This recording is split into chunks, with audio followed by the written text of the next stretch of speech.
Shalom, shalom, shalom, my brothers and sisters of the nation of Israel, the so-called blacks, Hispanics, and Native American Indians, the Israelites that the Bible speaks. So welcome to another end of the week Sabbath class. I'm your brother Ananias. Brother Bernard. We are A.O.I, the awakening of Israel, and it's always, it's an honor and privilege to come before you each and every week to give you another uplifting and edifying lesson with hopes and regard of restoring our nation back to the greatness and to a righteous state of mind. But we want to give all honor, glory, and praise to Yahweh by Hashem, Yahweh Shai, for the abundance of all things. Through his strength, sacrifice, and example, we are all able to be here today to be uplifted and edified in the spirit. So nonetheless, we're going to push right into it. We don't want to hold you up, but we appreciate everybody tuning in nonetheless, and Lord willing, those who will tune in. Want to give a shout out to you brothers and sisters who are constantly enduring in this truth day in and day out.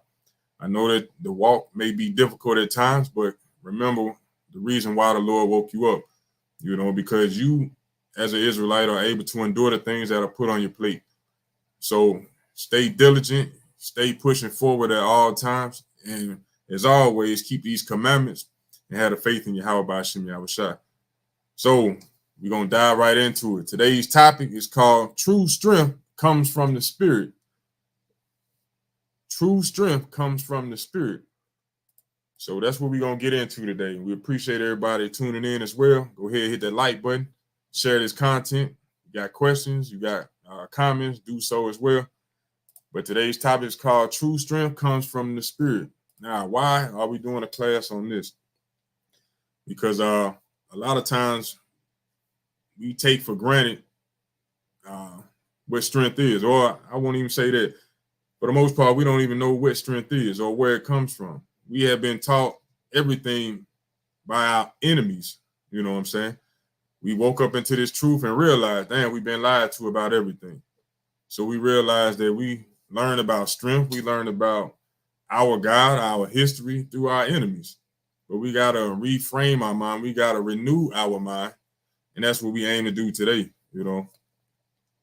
So the question is, where does strength come from? Because we've been instilled by our enemies for so long, we don't know what the hell going on. So we're going to take a minute to refamiliarize ourselves and to compare between this world and what the scriptures actually say. All right. So bear with me right quick.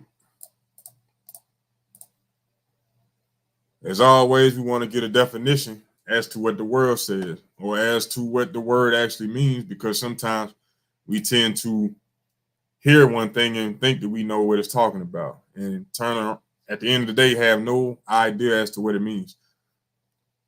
All right, so we're going to Webster's or Merriam-Webster's dictionary. Bear with me.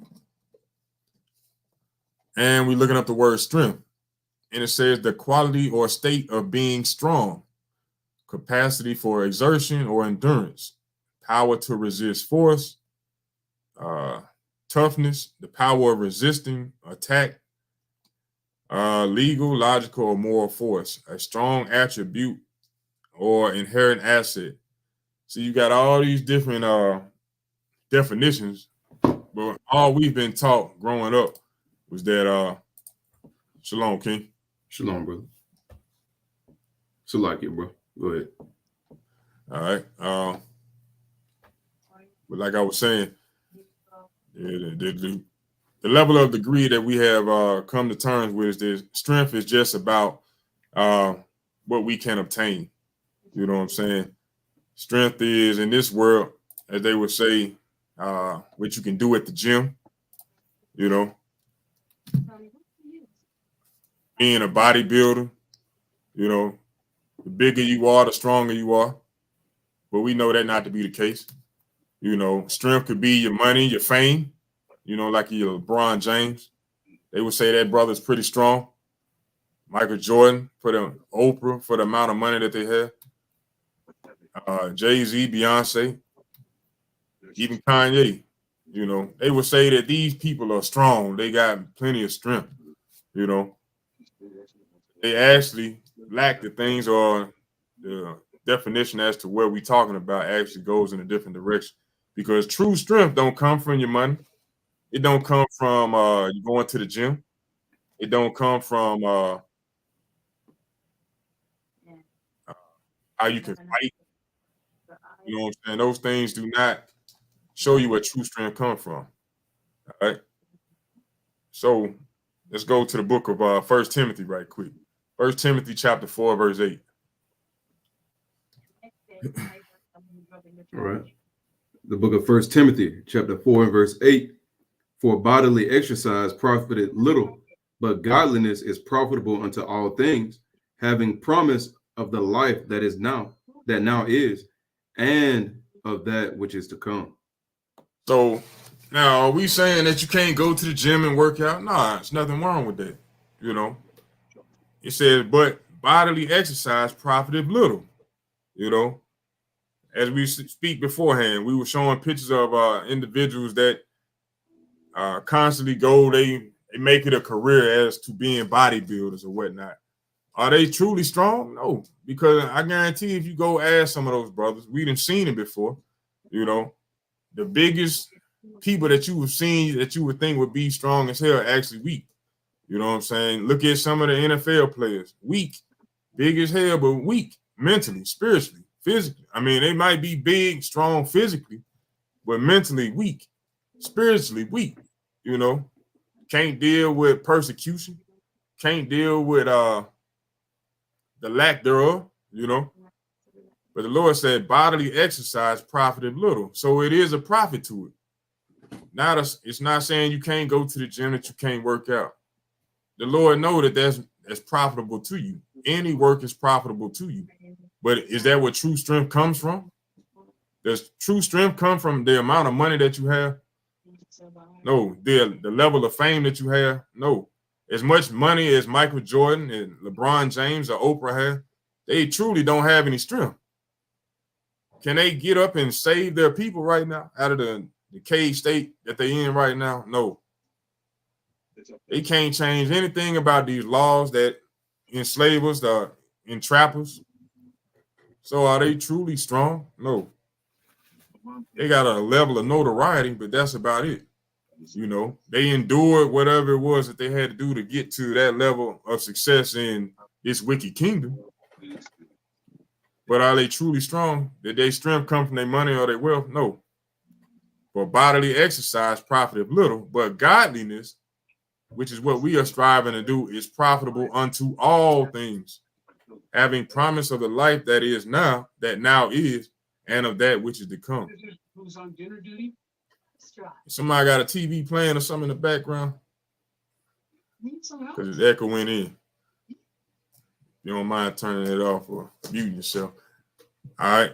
But moving on from there, I want to show this quick video because, as we say, we've been taught things by our enemies, and we deem these things to be true forms of strength or ways of building strength.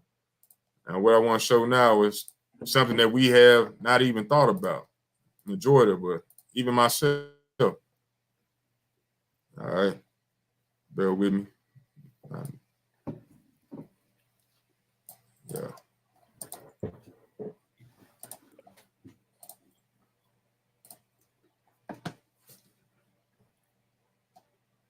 Start back a little bit.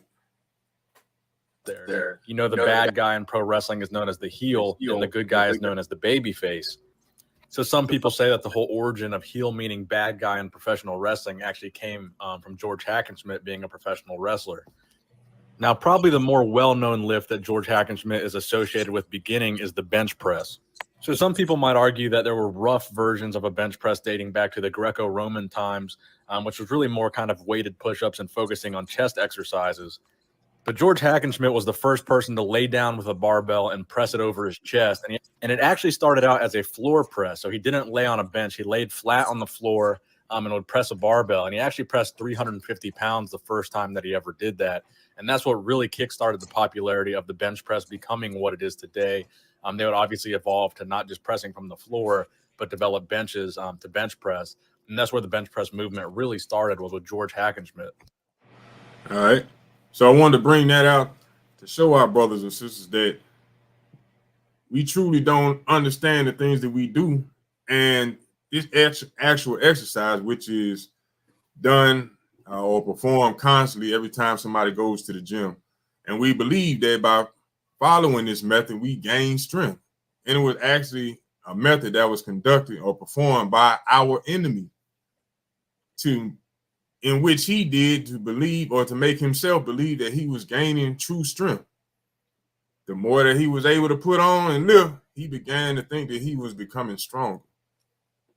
When in actuality, it was just the result of him doing something constantly over and over and over again. You know what I'm saying? But I brought that out to show us that this exercise that we do that we think will make us strong was actually invented by our enemy. This guy named John Hackenberg or Hackensack. I forgot his name that fast. But just wanted to bring that little piece of history out. Now I want to go back to Jeremiah chapter 10, verse 2. Jeremiah chapter 10, verse 2.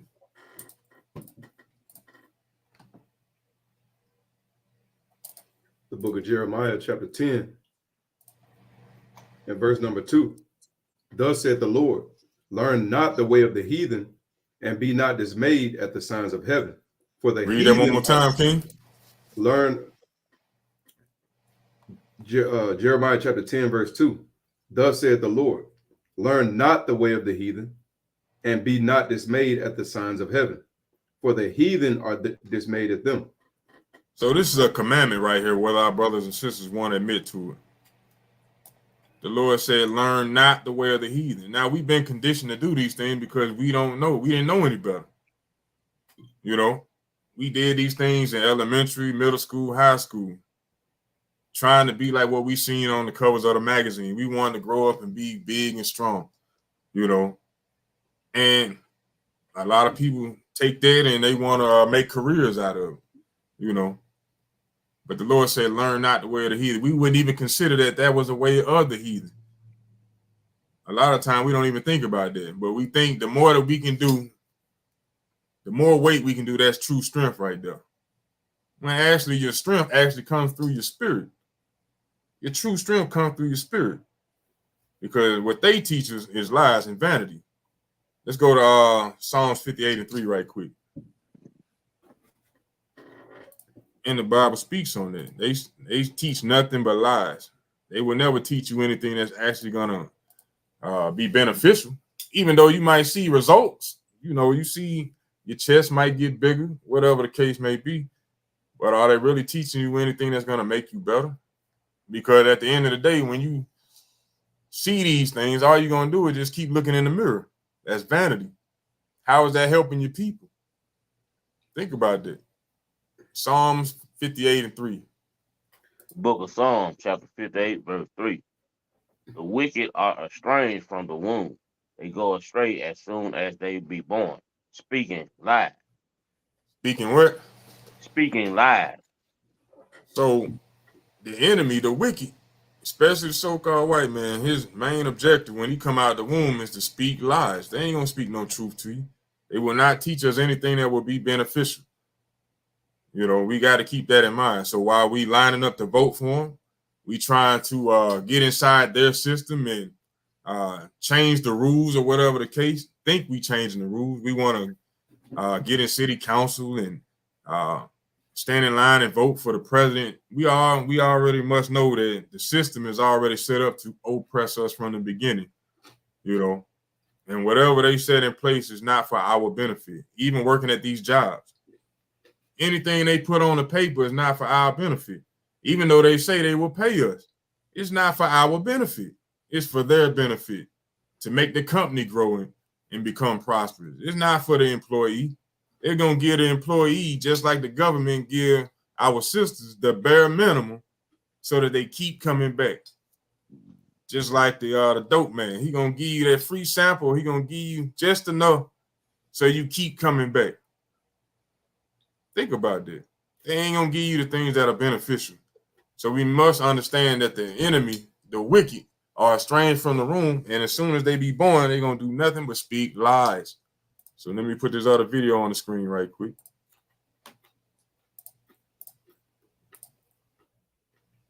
Because Where it is? All right.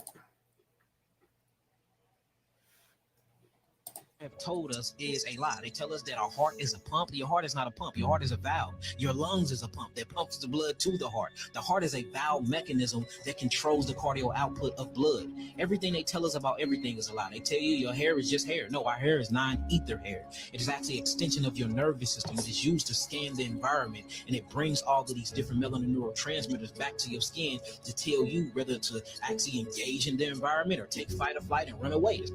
We heal a lot of what you would call celebrities or stars, a whole lot of them. My name ring bells in the celebrity kingdom. I know. Ring bells. We done healed cancer. We done healed a lot of STDs with rappers, a whole lot of it's crazy STD. We done got people off of opioids. We grew a thyroid back. We got rid of a case of HIV in the actual celebrity community. It's crazy the way they call me, and it's like you got everything you want, but you missing your health. You see that? So those celebrities, they have all that fame, all that money, but they missing the thing that brings true strength, which is the health. Where does your health come from? The Most High. But we trust in oppression. But the Lord say trust not in oppression. We trust in what these doctors tell us. But we already have done it, research, a little scholarship, to figure out that the medical system that we are involved in, or that is promoted to us in this society, is put together to destroy us.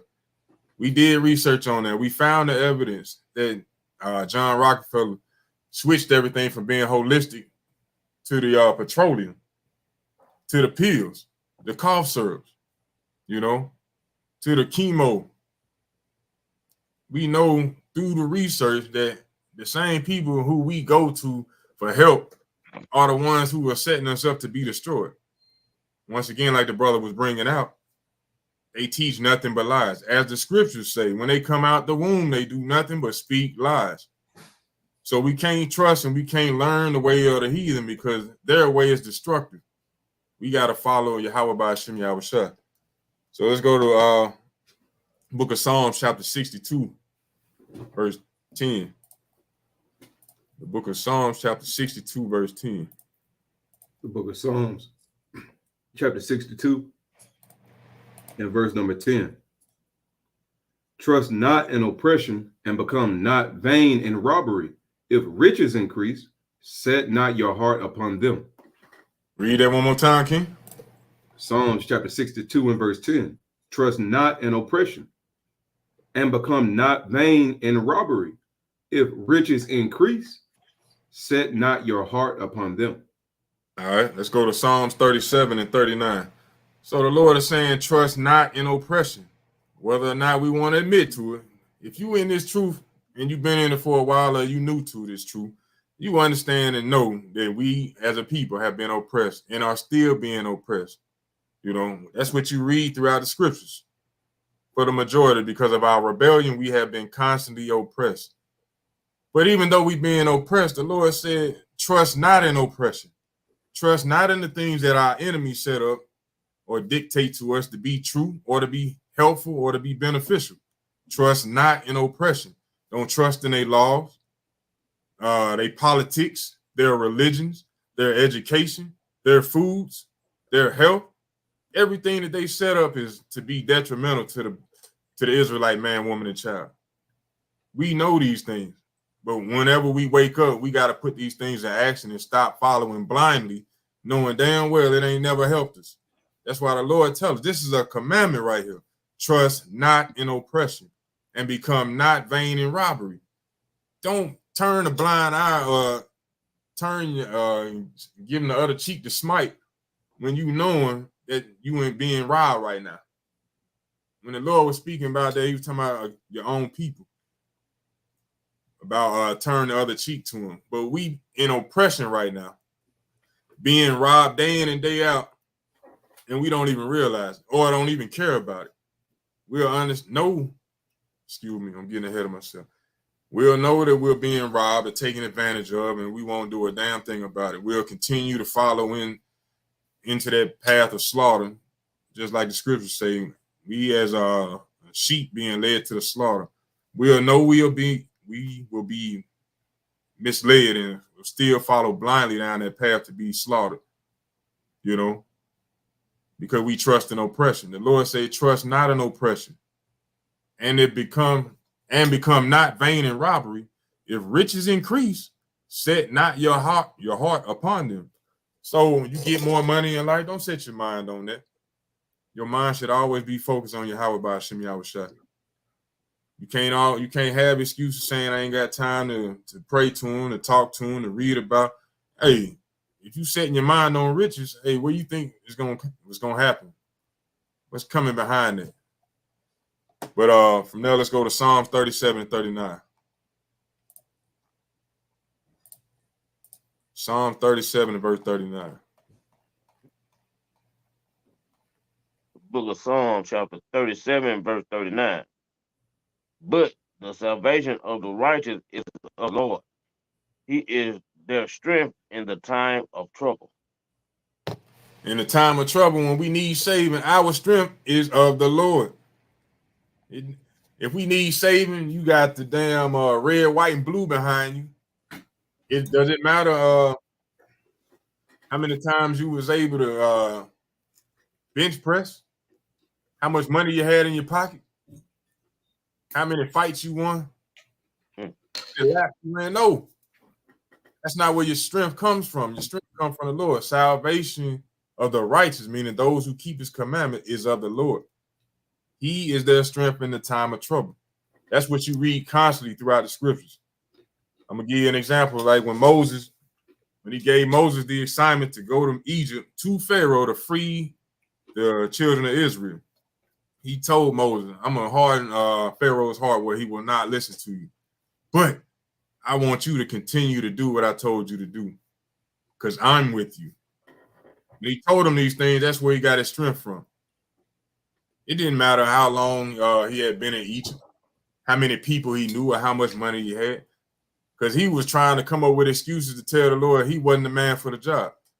But through affirmation, through reassurance of the Lord, his strength came through the Lord, and he was able to complete the job.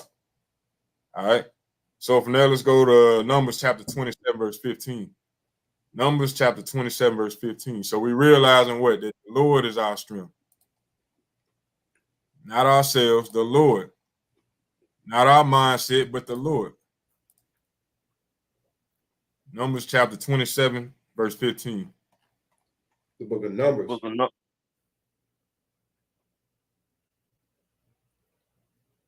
of Numbers, chapter 27, verse 15. Yes, sir. Through 18. Verse 15. And Moses spake unto the Lord, saying, let the Lord, the God of the spirits of all flesh. So let me read that again. Numbers chapter 27, verse 15. And Moses spake unto the Lord, saying, let the Lord, the God of the spirit of all flesh, set a man over the congregation, which may go out before them, and which may go in before them, and which may lead them out, and which may bring them in, that the congregation of the Lord be not as sheep which have no shepherd. And the Lord said unto Moses, take thee Joshua, the son of Nun, a man in whom is the spirit, and lay thine hand upon him. See that? So going back to 16, the Lord said, let the Lord, the God of the spirits of all flesh, set a man over the congregation. So we letting you know, or through the scriptures, it's letting you know, excuse me, Shalak, that the Lord, Yahweh by Hashem Yahweh Shai, is the God of spirits of all flesh. So we need to recognize and understand that the strength that we have within us is from the Lord. True strength comes of the Spirit. Where does the Spirit come from? The Father, the Most High. And he was saying, take thee Joshua, the son of Nun, a man in whom is the Spirit, meaning the strength of Yahweh by Hashem Yahweh Shai. All right. From there, let's go to Hebrews 12 and 9. Letting you know where the true strength comes from. Hebrews 12 and 9. Make sure you're taking notes as well. Hebrews 12 and 9. Book of Hebrews, chapter 12, verse 9. Furthermore, we have had fathers of our flesh which corrected us, and we gave them reverence. Shall we Reverence. not? Excuse me. Gave them reverence. Shall we not much rather be in subjection unto the Father of spirit and live? See that? So it's saying, furthermore, we had fathers of our flesh, which corrected us, meaning our fathers, our biological, our earthly fathers, and we gave them respect. Shall we not much rather be in subjection unto the Father of spirits and live? Once again, making reference to where our strength comes from. That's where our strength lies. You know? All right. From there, let's go to the book of Psalms, chapter 121, verse 4. Psalms 121, verse 4. All right. The book of Psalms, chapter 121, and verse number 4. Behold, he that keepeth Israel shall neither slumber nor sleep. Read that again. Behold, he that keepeth Israel shall neither slumber nor sleep. He that keepeth Israel, our protector, our provider, our strength, shall neither slumber nor sleep. The Most High don't sleep. For an individual to be in that position to never sleep nor slumber, that's strength right there. And it said, he keepeth Israel, shall never slumber nor sleep. Read verse 5. Verse 5. The Lord is thy keeper. The Lord is thy shade upon thy right hand. See that? So he is our keeper. He will protect us. That's where our strength comes from. Yahweh Ba'ashem Yahweh Shai. Let's go to James chapter 4, verse 10. James 4, verse 10. But James chapter 4 and verse 10. Humble yourselves in the sight of the Lord, and he shall lift you up. So whatever we got going on, the good, the bad, we still have to remain humble at all times. Humble yourselves in the sight of the Lord, because the Lord sees all things. So it don't matter how much money you make at your job, what position you have, you know, what celebrity status you have, you still have to remain humble, you know, because all of those things do not make you strong. But when you remain humble and obedient in the sight of the Lord, he shall lift you up when others can't, when you can't even lift yourself up. You know, that's part of your strength right there. Give you an example. Let's go to 1 Maccabees chapter 3, verse 13.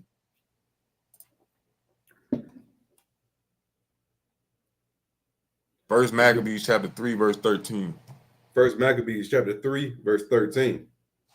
Now when Syrian, a prince of the army of Syria, heard say that Judas had gathered unto him a multitude and company of the faithful to go out with him to war, So he had a company of brothers and sisters that were faithful.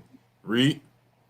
He said, I will get me a name and honor in the kingdom, for I will go fight with Judas and them that are with him, who despise the king's commandment. As his fame came unto the king, and all nations talked of the battles of Judas. Insomuch as his fame came unto the king. What is that? Sound like it started reading from the computer. All right, read that verse 15. Verse 15. So he made him ready to go up, and there went with him a mighty host of the ungodly to help him, and to be avenged of the children of Israel. So this man went with an ungodly host trying to go up against a bunch of righteous brothers and sisters of the children of Israel. Read. Verse 16. And when he came near to the going up of Bethron, Judas went forth to meet him with a small company. With a small company. He didn't need hundreds of thousands of people to go meet this man against the heathen, the unrighteous, the ungodly. He went with a small company. Read. Who, when they saw the host coming to meet them, said unto Judas, how shall we be able, being so few, to fight against so great a multitude and so strong, seeing we are ready to faint with fasting all this day? You see that they had been fasting, calling upon the Lord, seeking his strength, seeking his guidance, seeking his protection. But when they seen the multitude of the heathen, it kind of got spooked. Judas didn't, though. Let's see what this brother said. Read. Verse 18. Unto whom Judas answered, it is not Salaki. It is no hard matter for many to be shut up in the hands of few. And with the God of heaven, it is all one, to deliver with a great multitude or a small company. He already knew what it was. He like, man, these the heathen, man. Who are they? The same way he had the same mindset that David had when he went up against Goliath. Who is this uncircumcised that come up talking trash to us? Do we not know who we are? That we are the children of the Most High God? That's the same mindset that Judas had right here. Read on. Verse 19. For the victory of battle standeth not in the multitude of an host, but strength cometh from heaven. But what? But strength cometh from heaven. But strength cometh from heaven. From Yahweh by Hashem Yahweh Shai. That's where our strength comes from. Read on. They come against us in much pride, and iniquity destroy us, and our wives and children, and to spoil us. But we fight for our lives and our laws. Wherefore the Lord himself will overthrow them before our face. And as for you, be ye not afraid of them. Be what? Be ye not afraid of them. Whether we in this land of captivity or on the battlefield, the Lord telling us. Judas is telling us. Moses told us. Joshua is telling us. Yahweh Shai told them. Be ye not afraid of them. Why? Because the Lord himself will overthrow them before your face. As long as you're doing what your strength tells you to do, your protection tells you to do, he will overthrow them. Read on. Verse 23. Now, as soon as he had left off speaking, he leaped suddenly upon them. And so Saron and his host was overthrown before him. See that? That's what we need to realize and keep in our mind at all times, that our strength don't come from the weight room. It don't come from our bank accounts. It don't come from boxing. It don't come from fame, celebrity, status. Our strength comes from the heavens, you know? From there, let's go to Isaiah chapter 40, verse 31. Isaiah chapter 40, verse 31. The book of Isaiah, chapter 40 and verse 31. But they that wait upon the Lord shall renew their strength. They shall mount up with wings as eagles. They shall run and not be weary, and they shall walk and not faint. See that? But they that wait upon the Lord shall renew their strength, renew their spirit. That's what it's talking about. That's our strength. That's where our strength comes from. The spirit. When we wait on the Lord, we waiting on our spirit to revive us. They shall mount up with wings as eagles. Those eagles is what's represented today as the strongest birds, as the strongest. They shall run and not be weary, and they shall walk and not be faint, and not faint. In all things, we gonna be protected, strengthened, protected by the Most High through the strength of our spirit. All right. Let me get Proverbs 24 and 10.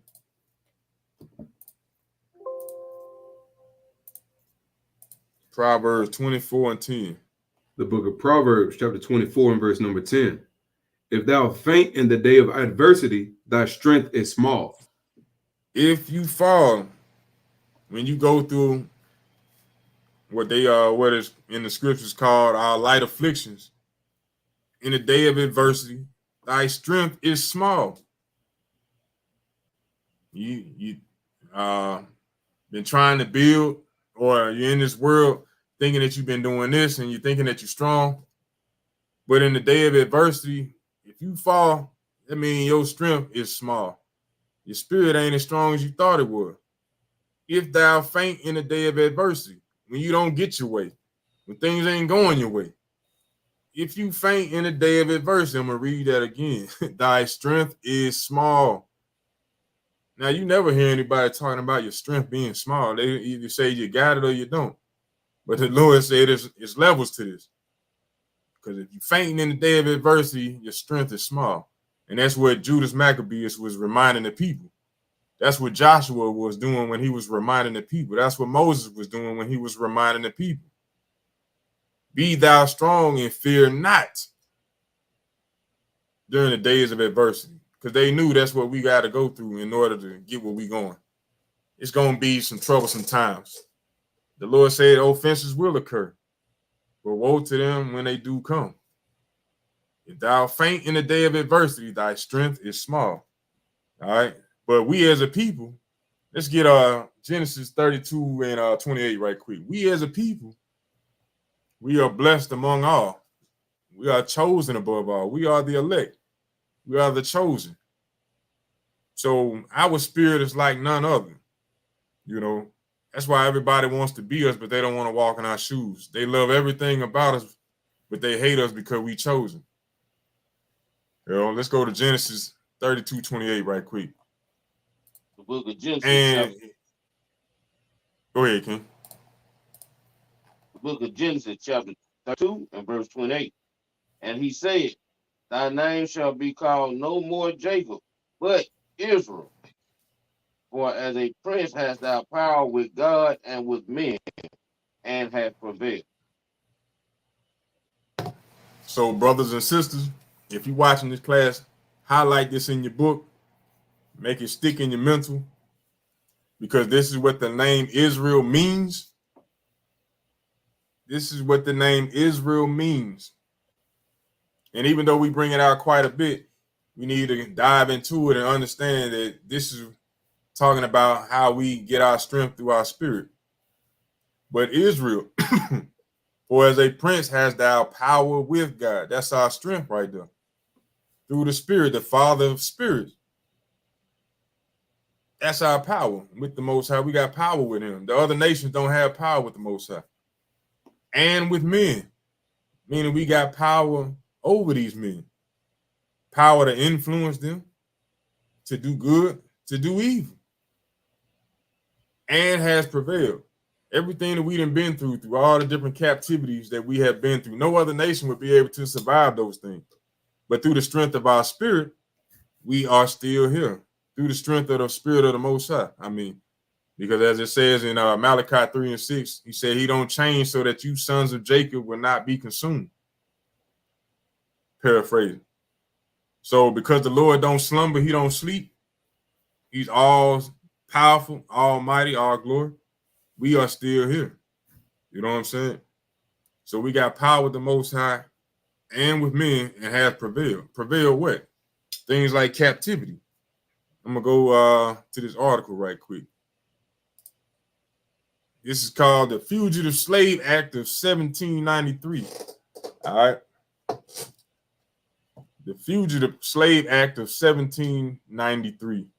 Now, a lot of us may have heard of these things, of this act. Some of us may not. But this is part of our history, and it explains some of the things that we went through and why we went through the things we went through. All right. So we understand through the precepts that we as a nation of people went to captivity or went into slavery due to our rebellion, not keeping the Most High's commandments. All right. Due to that, we were shipped into all nations all over the world, especially here in Babylon, the Great or United Snakes of America. All right. Now, while in captivity, of course, we as a rebellious people, if we didn't want to keep the laws, we didn't want to keep the laws of our slave master on the plantation. So we were constantly running, trying to free ourselves from these things. Same way we be trying to free ourselves from the laws of God. But just like from the laws of God, we cannot escape, And this was one of those laws that were put in place to help keep us in containment. All right. Can y'all brothers read it?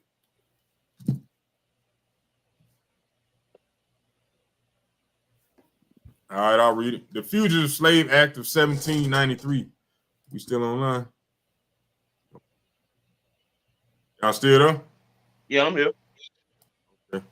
The Fugitive Slave Act of 1793 was an act of the United States Congress to give effect to the Fugitive Slave Clause of the U.S. Constitution, Article 4, Section 2, Clause 3, which was later superseded by the 13th Amendment, and to also give effect to the Extradition Clause. The Constitution Fugitive Slave Clause guaranteed a right for a slaveholder to recover an escaped slave. The subsequent act, an act representing fugitives from justice and persons escaping from the service of their masters, created the legal mechanism by which that could be accomplished. All right, so this was a law that was actually passed where if we as a nation escape the plantation, that the government would actually be charged with helping to find us and return us back to the plantation. All right, I'm gonna try to go down and find this other information I was looking for right quick. Let me see. Where is it?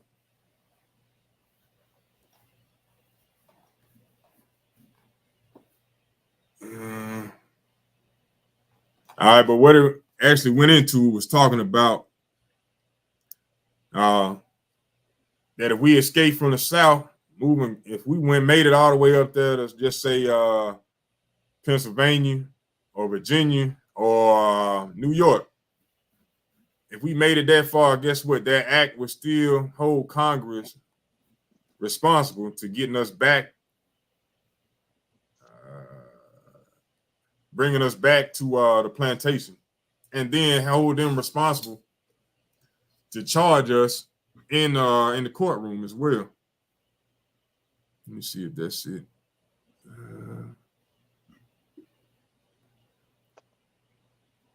Yeah.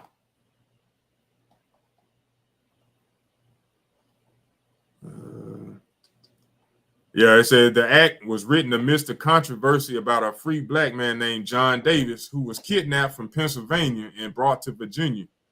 However, the act failed to resolve that controversy. The kidnappers from Virginia were never extradited to Pennsylvania, and John Davis remained a slave. So this was a brother, just like that movie 12 Years a Slave, who was a man that escaped or was a free black man, whom they took to Virginia to be a slave. And they never charged the men that actually kidnapped him. And there he remained a slave. All right. And this is why, because of this act was put into place. And the reason why this Underground Railroad, when you look at this map right here, all right, this is the Underground Railroad map. The Underground Railroad was the network used by enslaved Black Americans to obtain their freedom in the 30 years before the Civil War. All right. So as you can look on this map right here, you will see that people in Texas, they fled beneath the border or to the border. And anywhere in the South, they fled north. And they went up as far as to Canada. Why? Because that slave act that we were just reading about, the Fugitive Slave Act of 1793, enabled the U.S. to track the slaves as far north as New York, as far north as possible within the United States. And if they found you there, they could take you all the way back down to Alabama, to Georgia, to Mississippi. So that's why when you look at that map, they went all the way up there to Canada. That's why the Underground Railroad went all the way to Canada, trying to go around that law, around that act. All right. And what I want to show now is an excerpt from that movie I was just speaking about. Because that's exactly what it was going into, that exact clause that we just read. All right. Where is it at?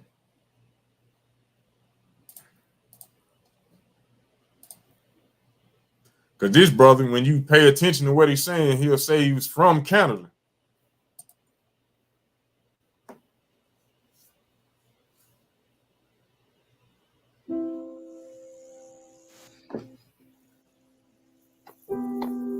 I want to ask you what part of the country you come from. I originate from Canada. I guess where that is. Oh, I know where Canada is. I've been there myself. Well, travel for a slave. Solomon Northup is an expert player on the violin. I was born a free man, lived with my family in New York. Be good for your mother. Until the day I was deceived. To Solomon. Kidnapped. Sold into slavery.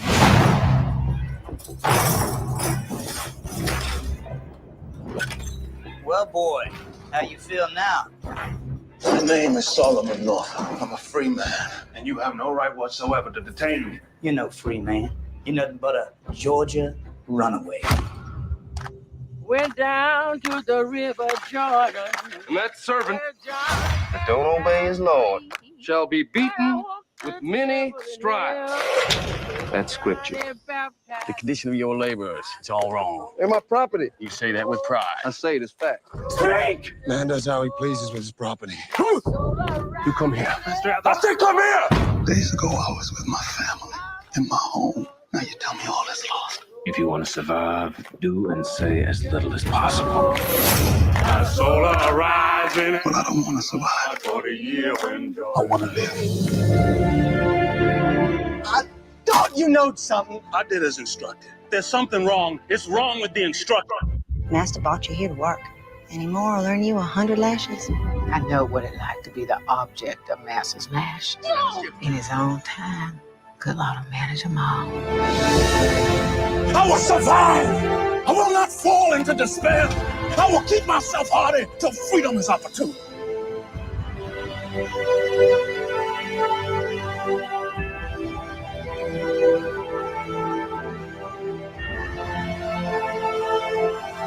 I was a free man. I'm not a slave.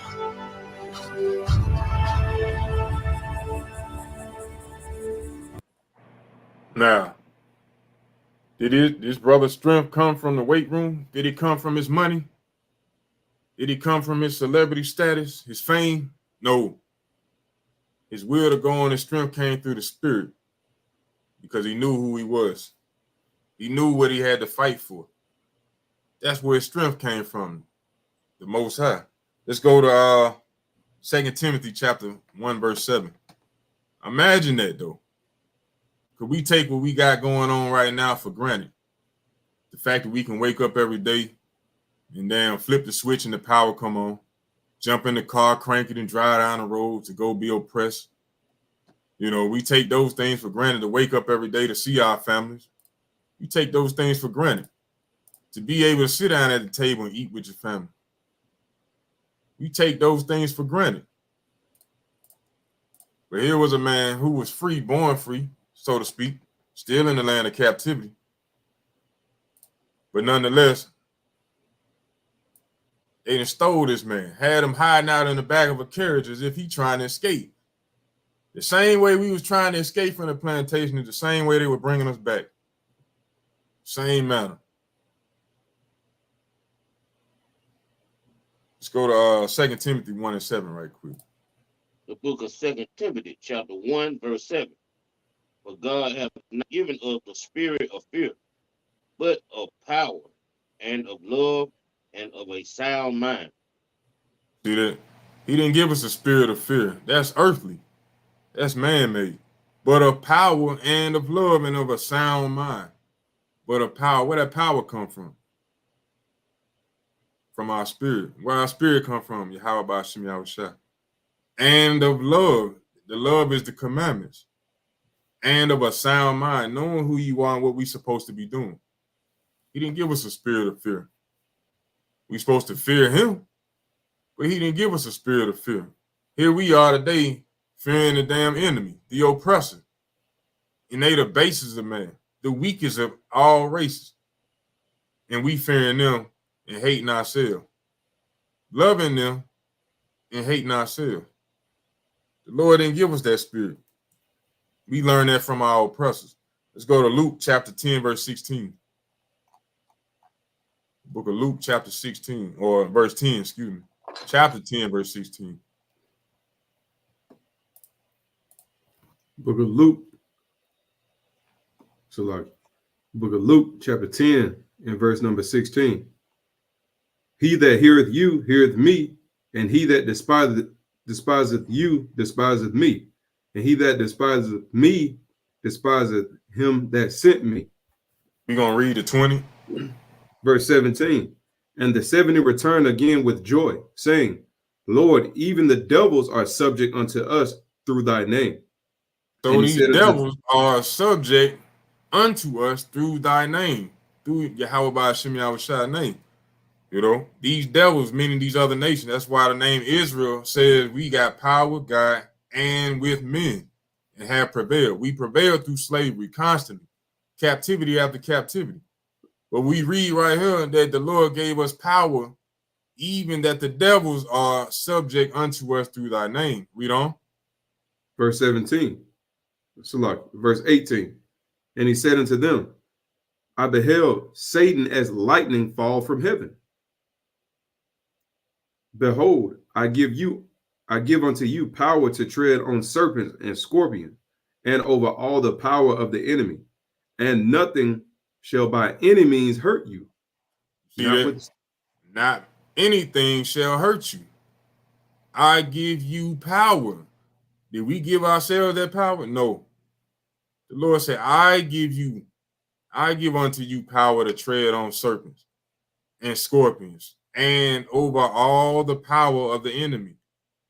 You see that we got power to trample over them just by being obedient, doing the things that's required. We have been given that strength through our spirit to be able to do these things.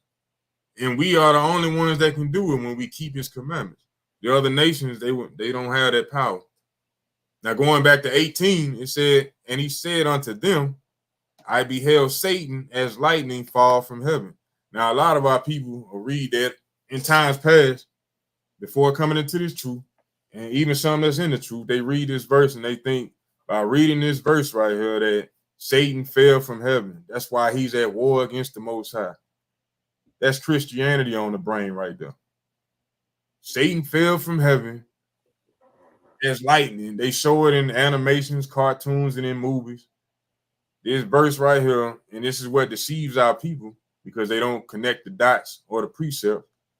But it said, I beheld Satan as lightning falling from heaven.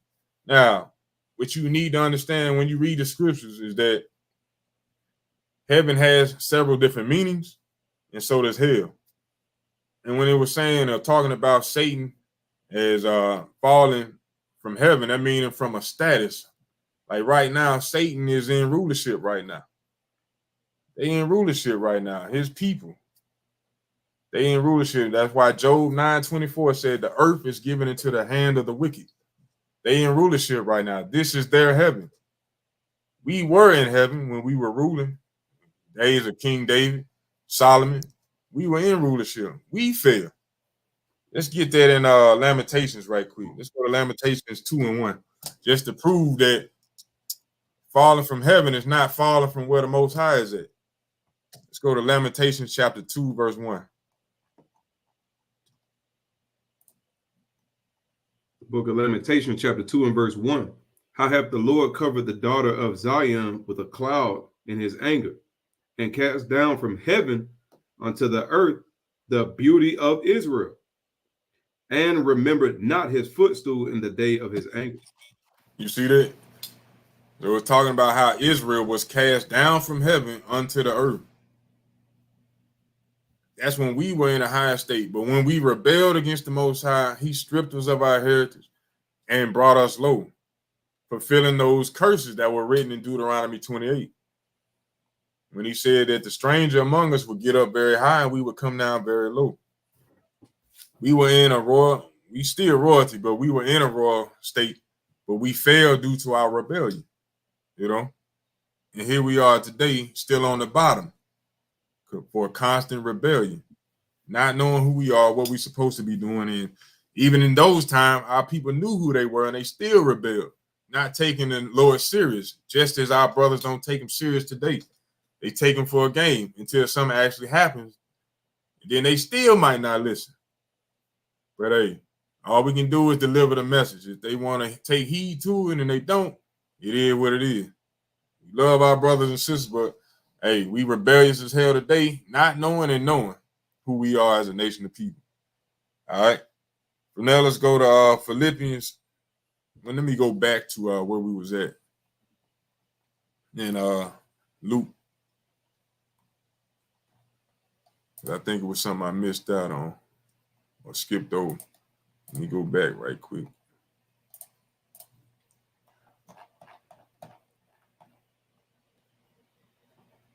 All right. Yeah, read verse 20. Or read 19 and 20, excuse me. Salaki. Luke chapter 10, verse 19. Behold, I give unto you power to tread on serpents and scorpions, and over all the power of the enemy, and nothing shall by any means hurt you.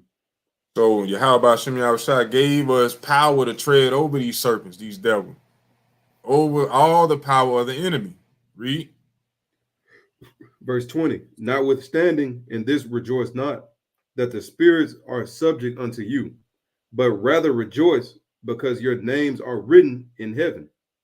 You see that? Even though we know we Israel, even though we know we get in the kingdom, you know, we need to be, or knowing that we got power over these other nations, over these spirits. He said, don't rejoice over that, but rather rejoice because your names are written in heaven, written in the books of life, you know. That's what we need to be rejoicing over. All right. Let's go to Philippians 4 and 13. Philippians chapter 4, verse 13. The book of Philippians chapter 4, verse 13. I can do all things through Christ, which strengthens me. Now, you know, this is the number one verse that you will hear through Christianity. But they got white Jesus on the brain when they thinking about that, you know. They ain't thinking about the true image of Yahweh Shem Yahushua, you know. They ain't thinking about him being a so-called black man, being persecuted just like we being persecuted today. They ain't thinking about that. How that brother went through all the things that we went through, doing good for our brothers and sisters, and yet and still they turn their backs on him because somebody in a higher position made mockery and said, do away with him. They'll do the same thing today, you know, but through him, through his example, in all things I can do all things through Christ, which strengthens me, which strengthens us through the Spirit. Through the Spirit. We need to understand that. Just like the scriptures say, it was one man that came who was earthly. The second man came and he was of the Spirit. So the Spirit of Yahweh Shem Yahushua is what strengthens us. All right. And we got to strengthen each other. I want to show another quick video clip. All right. Shalom, brother.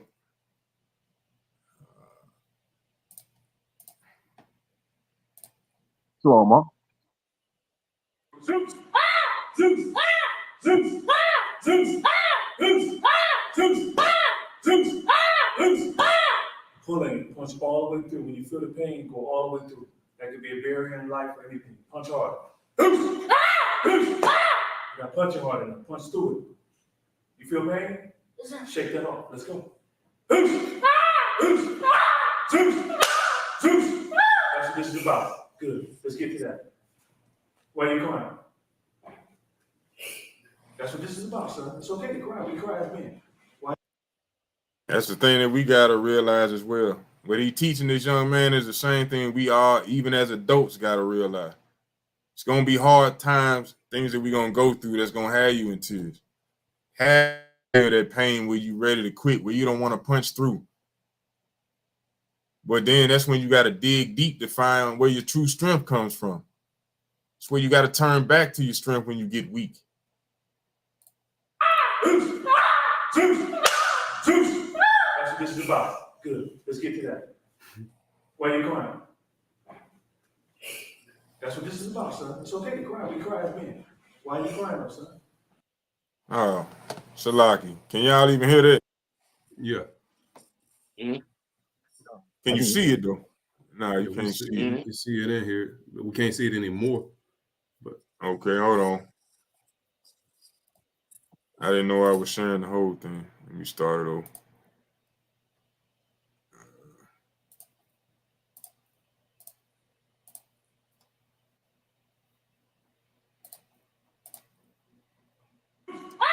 Zeus! Zeus! Zeus! Zeus! Zeus! Zeus!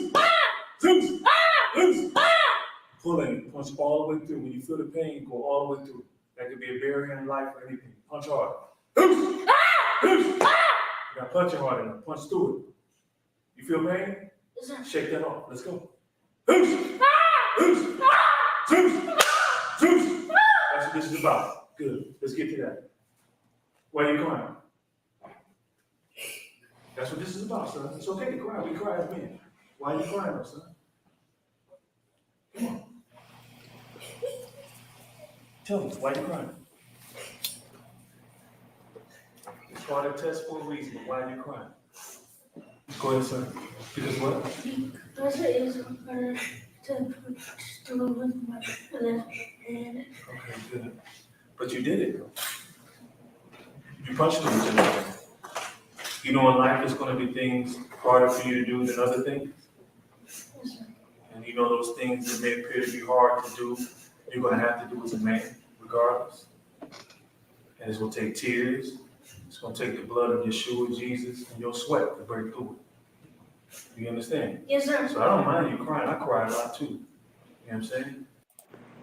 Yeah, Howard Shot cried, you know. All right. So I want you to you're pulling your blow. I don't know if you're facing fear, you're feeling that you may not make it. And we all face that from time to time. And when we face, as soon as we have resistance, we want to stop, right? Because it's hurting. We feel that pain. We're like, I'm not going through this no more, right? Exactly. We have to go on with this man. It's going to be very painful. Do you understand? Yes, sir. Being a black man in this country, you're going to need mental fortitude. You're going to have to be strong here more so than here. You understand? Yes, sir. You can work your mind to it. And it's good to cry so you can work through that emotion. So when it arises again, you can push it to the side and do what you do. You understand? Yes, sir. All right, good. Let's see what you got. Dig. Hard. Tell me what hard as you can.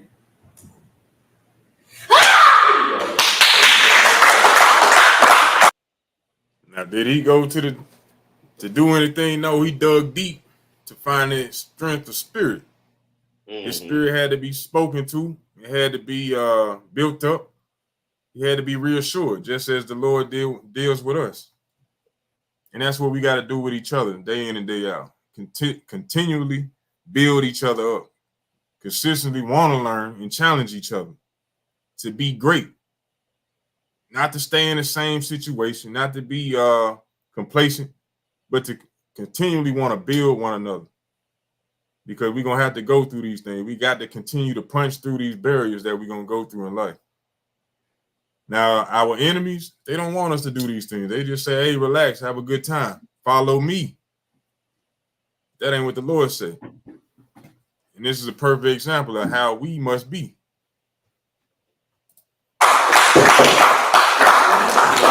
Always dig deep. And you may not be able to break the habit or whatever the first time. Keep fighting, keep going through. And that's where you go. You understand? Yes, sir. Good job.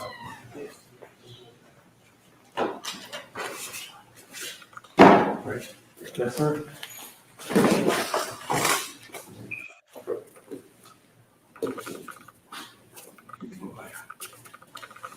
All right.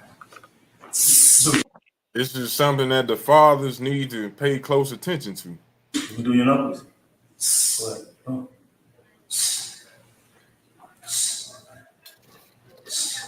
Come on, Bruce.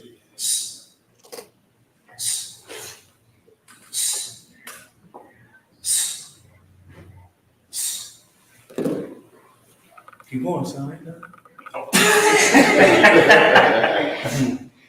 Chest down. 12. 13. You the one chose the numbers. 15. 16. 17. Good. Come on, keep going. Good. Good. Take a break. Keep it up, keep the numbers on. That's how we do it.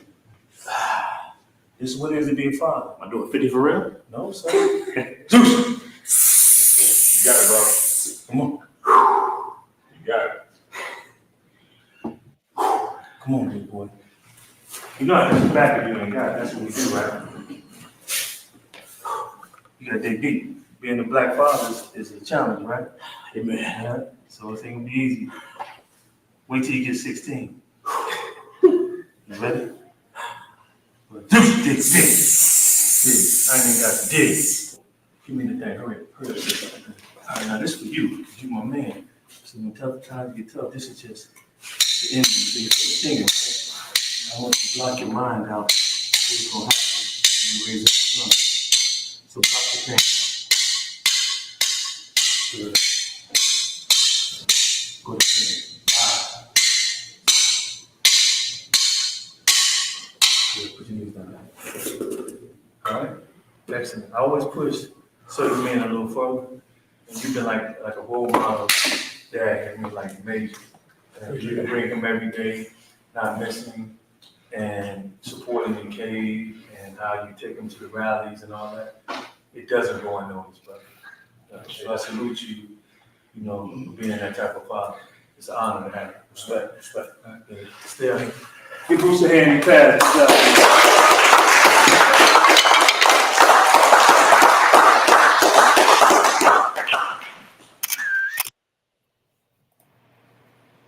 That's what it's all about.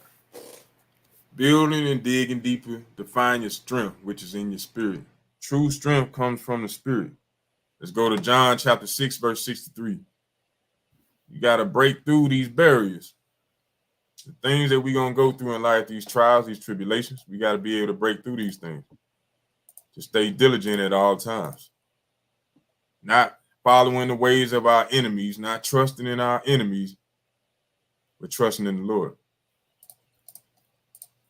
Let's go to John chapter 6, verse 63. Book of John, chapter 6, verse 63. It is the spirit that quickeneth, the flesh profit nothing. The words that I speak unto you, they are spirit, and they are life. You see that? The more in tune you are with your spirit, the more in tune you are with Yahweh Shem Yahushua. Why? Because the flesh don't profit nothing. The words that he speak to us, they are spirit, strength, they are life. What we read through the scriptures, the testimonies, the laws, the statutes, the ordinance, all those things are life to us. That's our heritage. That's what we got to seek. That's what we got to be seeking day in and day out to be more in tune with. All right. From there, let's go to Luke chapter 22. Book of Luke chapter 22, verse 31. Luke, you got it, King. Luke chapter 22 and verse 21. 31. Verse 30. Luke chapter 22 and verse 31. And the Lord said, Simon, Simon, behold, Satan have desired to have you, that he may sift you as wheat. But I have prayed for thee, that thy faith fail not. And when thou art converted, strengthen thy brethren. See that? So we know that day in and day out, we're going to be tempted by Satan himself, by these other nations, by the thoughts of our own mind.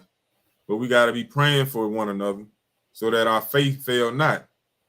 But then when we are converted into this truth, into putting aside the things that hold us back, our iniquities, when we finally overcome these things, we got to strengthen our brothers. Just as we seen in that video with the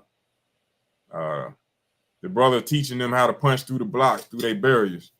You got to strengthen your brothers to be able to punch through those barriers, whether it be in relationships, whether it be hard times, jobs, financial crisis, whatever it may be. When you feel like you can't do better, you know, you ain't building like you should be. Hey, your brother's supposed to strengthen you. They ain't supposed to just let you continue on in your filth or in your lack thereof. They're supposed to strengthen you day in and day out. But at the same time, you got to be strengthening yourself. All right, from there, let's go to 2 Kings chapter 1. I'm going to show you an example as to how we have to have faith in or seek the strength or seek it, seek Yahweh Hashem Yahushua. That's what I'm gonna say. Let's go to 2 Kings chapter 1. All right, 2 Kings chapter 1. Yeah, we're gonna read 1 through 4. And verse 1. Then Moab rebelled against Israel after the death of Ahab, and Ahaziah fell down through the lattice in his upper chamber that was in Samaria, and was sick. And he sent messengers and said unto them, Go, inquire of Beelzebub, the god of Ekron, whether I shall recover of this disease. So this brother was a man or king of Israel, of our nation of people. And he got sick, and he sent his people to go look for, to go inquire of Beelzebub. That's Baal right there, Satan. Read on. Verse 3. But the angel of the Lord said unto Elijah, the Tishbite, arise, go up to meet the messengers of the king of Samaria, and say unto them, Is it not because there is not a God in Israel, that ye go to inquire of Beelzebub, the god of Ekron?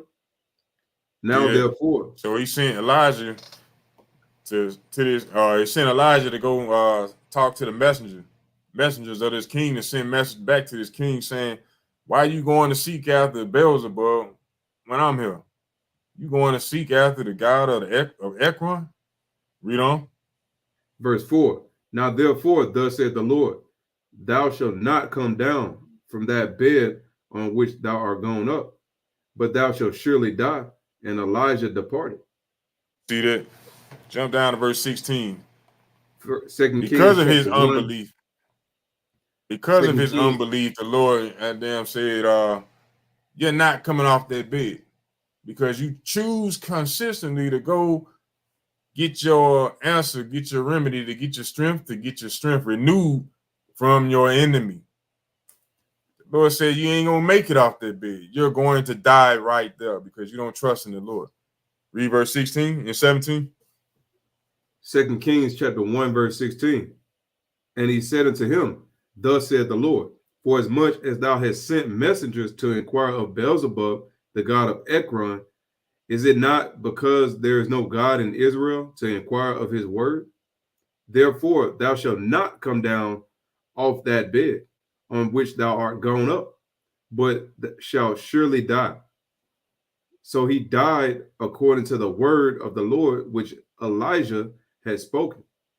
And Jehoram reigned in his stead in the second year of Jehoram, the son of Jehoshaphat, king of Judah, because he had no son. See that? So because of this brother's unbelief, didn't want to follow the Most High, he didn't seek after the Most High, he went to the oppressor, he went to a god of another nation. The Lord said, because of your rebellious and wicked spirit, I'm going to put you to death right here on your bed. You're not getting up from now. You're going to die right there. Because what you doing will mislead others. All right. So from there, let's go to 1 Kings chapter 19. 1 Kings chapter 19. We're going to read 1 through 8.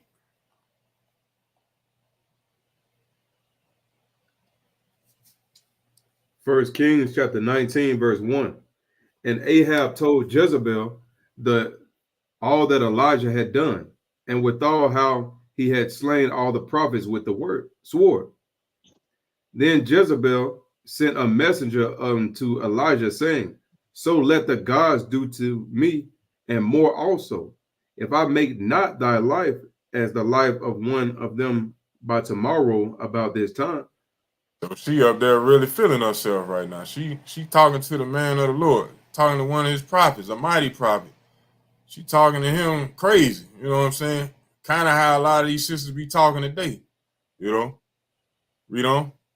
And when he saw that, he arose and went for his life, and came to Beersheba, which belongeth to Judah, and left his servant there. But he himself went a day's journey into the wilderness, and came and sat down under a juniper tree. And he requested for himself that he might die, and said, "It is enough. Now, O Lord, take away my life, for I am not better than my fathers." Now, this brother was able to call fire down from the sky, from the heavens. But he still was humble. He said, "Hey, Lord, hey, I'm no better than my fathers. Take my life away." You know, read on. Verse 5. And as he lay and slept under the juniper tree, behold, then an angel touched him and said unto him, "Arise and eat." And he looked, and behold, there was a cake baking on the coals, and a cruse of water at his head. And he did eat and drink, and laid him down again. And the angel of the Lord came again the second time, and touched him, and said, "Arise and eat, because the journey is too great for thee." And he arose and did eat and drink, and went in the strength of that meat 40 days and 40 nights unto Horeb, the mount of God. See that? He was going to Mount Horeb, the mount of God, and he did that off the strength of spirit. Even though he ate, but the angel fed him, the Lord fed him. He was able to continue that journey for 40 days and 40 nights. The brother fasted for 40 days, 40 nights right there. You know? Did he do it for anything else but the spirit of the Most High? Think about that. That's where your true strength comes from. You know? Moses did, he fasted for 40 days twice. Yahweh did it. You know? Did it have anything to do with what Esau projects to us as being strength or strong? No. True strength comes from the spirit. And that was what was leading those brothers. You know, Moses went up to Mount Sinai to deal with the Lord. He was in the presence of the Lord. That's why he was being fed spiritually. You know, he ain't do nothing else. Nothing else mattered. He was in the presence of the Lord. He was being fed. That's why when we read the word of the Lord, when we fasting, hey, it builds your spirit up. You don't need no food. You don't realize how powerful that is. That's the difference between us and the other nations. They say fasting is no caffeine this week or no social media. That ain't fasting. That's not connecting you with the Most High. Truly, a fast is when you don't eat nor drink. You know? All right, from there, let's go to Isaiah chapter 52, verse 1. We bring this out quite a bit as well.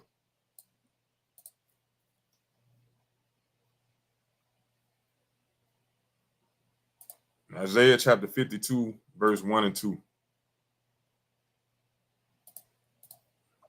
Isaiah chapter 52 and verse 1. Awake, awake, put on thy strength, O Zion. Put on thy beautiful garments, O Jerusalem, the holy city. For henceforth there shall no more come into thee the uncircumcised and the unclean. You see that? It's not only just talking about waking up to what's going on, which is true. We must awake, you know, from being in a decayed mindset, from being in darkness, being in death. We got to awake from that. But he said, put on thy strength. That strength is what? Put on that Holy Spirit of righteousness. Put on thy strength. Put on the Lord. Put on the armor of God, O Zion. Put on the beautiful garments, these commandments, O Jerusalem. Put it on. Put your strength on. Read verse 2. Verse 2. Shake thyself from the dust. Arise and sit down. O Jerusalem, loose thyself from the bands of thy neck, O captive daughter of Zion. Because as we read earlier in the book of Luke, the Lord gave us power to trample over scorpions and serpents and all of the power of the enemy. That's why he's saying, shake yourself from the dust and loose thyself from the bands of thy neck. You stronger than that. I'm in your spirit. Your spirit is stronger than that. Stop trusting in oppression. Stop learning the ways of the heathen. Stop following them. Loose yourself from them bands. I gave you power to trample over them. You got power with the Most High. You're going to prevail over the things that you're going to go through in life because He designed it to be that way. But you got to trust in your spirit. You got to trust in Yahweh Shem Yahushua. Last scripture. Let's go to Wisdom of Solomon, chapter 12, verse 16. Wisdom of Solomon, chapter 12, verse 16 and 17.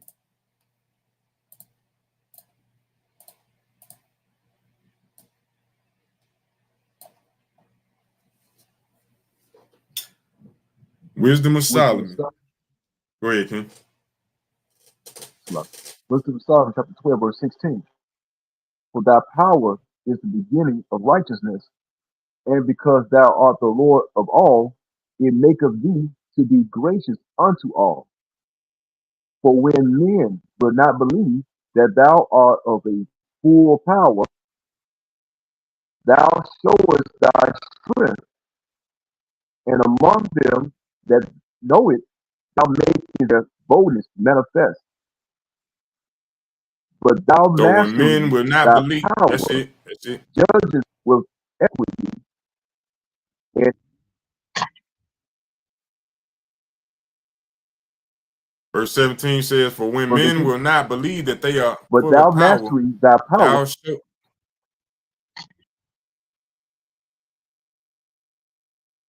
Says, for when men will not believe that thou art of full power, thou showest thy strength.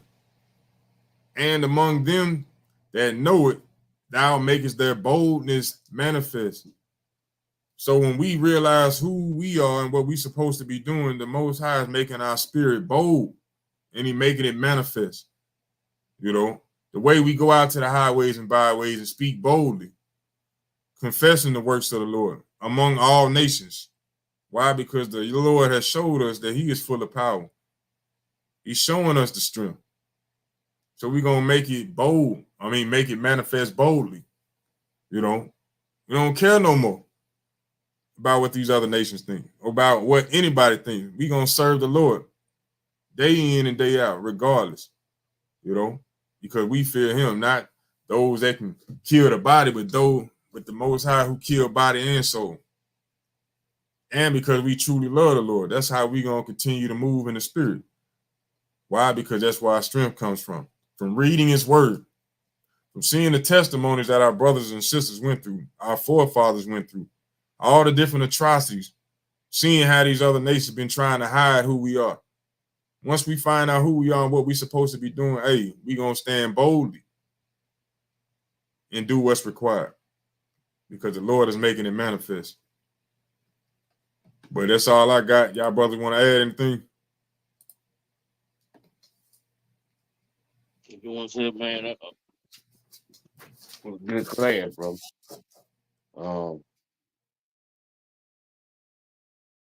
Good class. All right. Let me get one last scripture. Let me get 1 Corinthians 15:58. Close out. 1 Corinthians 15:58. book of 1 Corinthians, chapter 15, and verse 58. Therefore, my beloved brethren, be ye steadfast, unmovable, always abounding in the work of the Lord. For as much as ye know that your labor is not in vain in the Lord. That's right. So understand, brothers and sisters, as you walk in this truth, you're going to have ups and downs. But as you continue to get built up in the spirit and do this work, know for a certainty that your work is not in vain. You know, whether it's passing out flies, whether it's studying day in and day out, whether it's praying, whether it's fasting, hey, your work is not in vain. Stand boldly for the Lord at all times, because whether you know it or not, He's always watching, and it's always a brother or sister or sister always watching. They watching you and getting built up in the spirit. So keep doing the things that's necessary and the things that's needed, because we all depend on each other. But realize that the true strength comes from the spirit. True strength comes from the spirit. But on that note, we pray and hope that you brothers and sisters learned something tonight and that this wasn't in vain, you know. But I'm your brother Ananias. Brother Benaiah. Brother Yakub. We are A.O.I, the Awakening of Israel, and we pray, as always, that you got something out of class. We want to give our honor, glory, and praise to Yahweh Ba'Shem Yahweh Shai. And on that note, we say shalom, shalom, peace and greetings to you all, and we out.